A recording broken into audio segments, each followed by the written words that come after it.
مفتی عبدالقوی کا رسالہ ہے کہ بچپن کا نکاح منعقد نہیں ہوتا. اچھا. بچوں کا نکاح میں پڑھا رہا ہوں. 3 طلاقوں کے باوجود کیفیات جن میں طلاق واقع نہیں ہوتی. مجھے ایک مفتی صاحب کا نام بتائیں, انجینئر صاحب کا نام بتائیں جس نے یہ کہا ہو کہ مفتی عبدالقوی یوں ہے.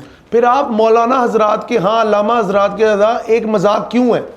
why they are not taking you serious؟ وہ کہتے ہیں یہ ربش کرتے ہیں, میں معذرت کے ساتھ اوپن بات کہوں گا, وہ کہتے ہیں یہ بکواسیت کرتے ہیں, انہیں نہیں پتا سامنے کون بیٹھا ہے, انہیں یہ نہیں پتا کہ اخلاقیات کا درس کیا ہے, یہ من مرضی کے دین کے عادی ہیں, مائی ٹائپ آف اسلام کے عادی ہیں, انہوں نے شراب کو حلال کیا, انہوں نے پارٹیز کو حلال کر دیا, انہوں نے الکوہل کو. دیکھیں یہ سوالات ہیں جو آپ کے ارد گرد گھومتے ہیں. آپ کی شخصیت ماشاءاللہ بہت اچھی ہے, ابھی تک مجھے آپ میں کوئی تضاد نہیں نظر آیا, لیکن بیزاری دین آپ کے اندر ہے.